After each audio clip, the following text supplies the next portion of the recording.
neuropsicológica, da estimulação cognitiva, que é a área em que eu trabalho, a gente tem também vários materiais onde a gente pode fazer a aquisição deles, justamente para a gente trabalhar em consultório. E um deles é uma compra que eu fiz sobre um processo de reabilitação neuropsicológica das praxias construtivas. Então, uma das coisas que eu utilizo também muito para trabalhar as praxias construtivas são os cubos, né? Então, sempre quando eu tenho eu conheço, ou eu vejo, ou eu percebo algum jogo com cubos, às vezes não tem nada a ver com praxias construtivas e eu passo a jogar esse jogo de uma forma que vai envolver praxia construtiva também. Muita gente às vezes me pergunta assim, Carla, mas como que eu vou trabalhar esse jogo praxia construtiva? Não tem nada a ver. Bom, a ordem clássica desse jogo, às vezes não tem como trabalhar. Mas se a gente pode inventar uma forma de brincar com a criança, com aquele mesmo jogo que vai trabalhar a praxia construtiva. Quer ver? Uma coisa é esse aqui. Eu tenho esses cubos da memória. Na verdade, esse jogo é para se trabalhar a memória. Mas nada me impede também de entender que esse jogo também exerce uma função sobre a nossa habilidade de visoconstrução, né? Então, assim, o que são esse jogo? Esse jogo são vários cubos, né? Eu vou mostrar só o cubinho para você ver, mas depois eu vou montar, só para que você conheça ele. É um jogo que eu acho fantástico para trabalhar a memória, para trabalhar a atenção, mas eu também acho fantástico para a gente trabalhar a praxia construtiva e concentração. Olha só, as praxias construtivas são trabalhadas na medida em que eu tenho um desenho, aqui são vários desenhos com o qual eu tenho que seguir, esse aqui é o maior, dá pra ver. Então eu tenho que montar isso aqui de acordo com o meu desenho. Então eu vou construir o meu desenho a partir disso, né? Então assim, esse jogo é para ser utilizado como memória, onde a criança vai ver o desenho, ela vai tentar decorar os encaixes. Isso é legal também, uma memória visual também a ser trabalhada. Entretanto, eu utilizo isso para trabalhar também a organização espacial da criança. Até que ponto ela sabe onde que ela vai encaixar determinadas peças para que fique conforme o modelo que eu apresentei para ela. E o legal, que é igual eu expliquei, quando é uma estimulação, eu simplesmente faço a brincadeira. Quando é um treino, eu quero treinar a criança para melhorar essa habilidade dela, eu tenho que, na verdade, ir construindo modelos mais difíceis. Então, do brincar dela. Então, nesse caso, a gente vai construindo, né, modelos fáceis de cópia, mas depois a gente vai dificultando, colocando desenhos mais complexos para que a criança, né, tenha mais trabalho, ela precise estar mais focada, precise fazer um raciocínio maior do desenho para ela poder montar a figura de fato, juntar esses quadrados, né, esses cubos para montar a figura. Então isso é muito importante. Daqui a pouco eu vou montar esse jogo. Esse aqui são cubos que vêm em instrumentos que a gente compra para reabilitação neuropsicológica. Já é um instrumento vendido, então não tem como você fazer cópia. Eu particularmente reproduzo muito desses quadradinhos aqui justamente para eu emprestar esse material para a criança. Por quê? Eu gosto desses brinquedos justamente para desenhos livres, né? Para indicar as crianças, para mostrar desenhos livres para ela. Então são cubos que têm metades de algum desenho e metades do cubo de outras cores. Então a gente faz desenhos com qual as crianças têm que copiar também. Então ela tem que girar o cubo de uma maneira com que ela vai entender a organização disso e ela vai entender a complexidade dessa figura para eu poder fazer.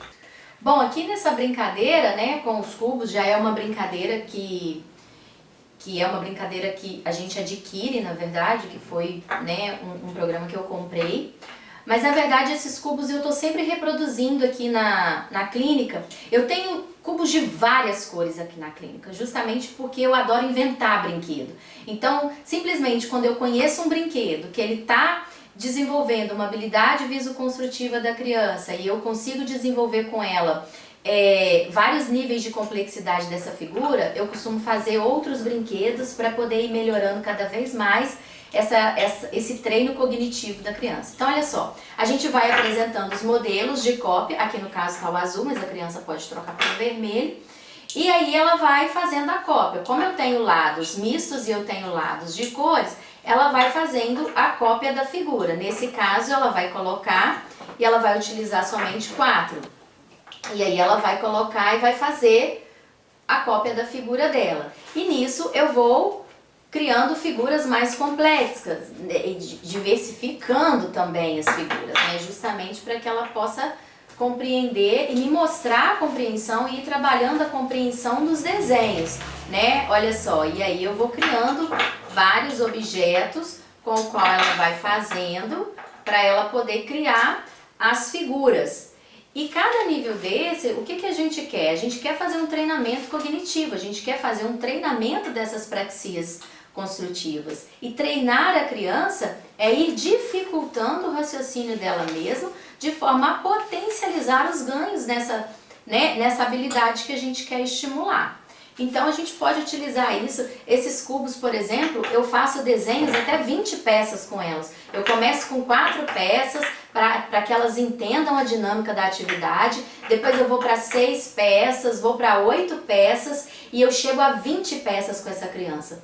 Então eu tenho crianças que às vezes começam com 4 peças e elas têm uma dificuldade enorme de compreensão da dinâmica desse jogo, principalmente porque elas são crianças dispráxicas, crianças que têm, né, um prejuízo nas praxias construtivas. Então, o que eu faço? A gente vai treinando, vai produzindo maiores ganhos com ela, tanto com outras ferramentas, né, que também estimulam as habilidades visoconstrutivas, mas também a gente vai treinando com esse aqui também até ela chegar.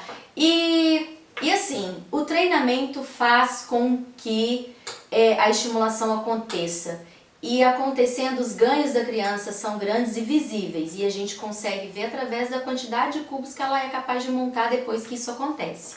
Esses cubos, eles são muito interessantes. É como eu já falei, são cubos que, né, o próprio nome já diz, cubos de memória. Mas na verdade, eu utilizo muito mais para trabalhar atividades, né, de visoconstrução. Por quê? Ele traz modelos de construção de figuras, né? Então, cada cubo desse, ele tem uma figura em cada lado, né? Então, a criança ela tem que ir pegando os lados da figura e distribuindo as peças aqui, de forma a fazer com que os quadrados aqui, os cubos aqui, fiquem igual à figura apresentada. E cada figura depois, a gente vai complicando mais os desenhos para que a criança possa também trabalhar o raciocínio dela mais complexo, né? Então, assim, o raciocínio complexo você vai trabalhando na medida em que você vai dificultando as figuras. Então, se você joga os cubos, todos os cubos são iguais, tem todos os lados e todas as figuras. Eu vou montar esse primeiro cubo aqui. Pronto! Então aqui, ó, a gente faz a cópia da figura. Claro, essa é uma cópia fácil. Quando a gente trabalha os cubos de memória, a gente pede para a criança memorizar a ordem das cores e depois a gente desmonta e ela tem que montar sem ver a plaquinha. Então também você está trabalhando a concentração visual, né, a atenção visual, a amplitude atencional da criança na montagem, durante toda a montagem dela, se ela vai, né, continuar focando entre a figura e a montagem, entre a figura e a montagem, né, num raciocínio visomotor.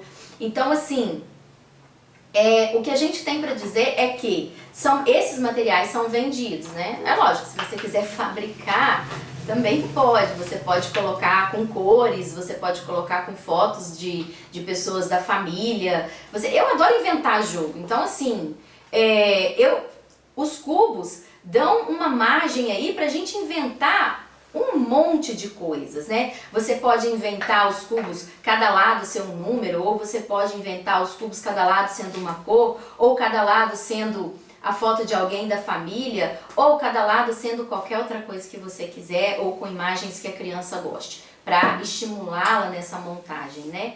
Todos esses brinquedos, eu sempre costumo ter 2, 3, 4 itens desses brinquedos, justamente para que as crianças levem para casa, para que as crianças possam brincar, né, ter a dinâmica do lar também.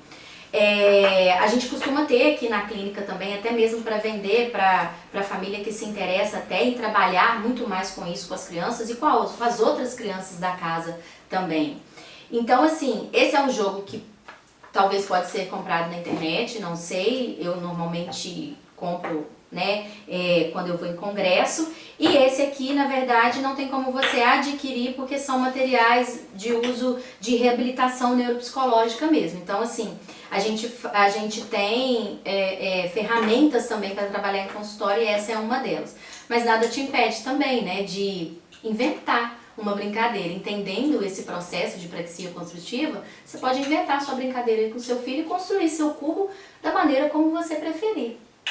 Normalmente, quando a família gosta muito, e como eu sou de inventar muitos jogos, normalmente eu sempre tenho alguns jogos aqui para vender para as crianças, para vender para as famílias, e esse aqui é um deles que eu às vezes invento uns cubos diferentes de montagem e invento um jogo personalizado para aquela criança, né? Que eu sei que vai estimular aquela criança nas suas praxias construtivas. A gente faz de várias cores, a gente faz nas cores que as crianças gostam, então normalmente eu costumo fabricar os meus cubos. Os cubos que eu acredito que vão interessar para aquela determinada criança. Então eu costumo fabricar os cubos, fabricar os desenhos, como que vai ser a cópia dos desenhos, as plaquinhas, né, quais as plaquinhas mais fáceis, as placas mais complexas.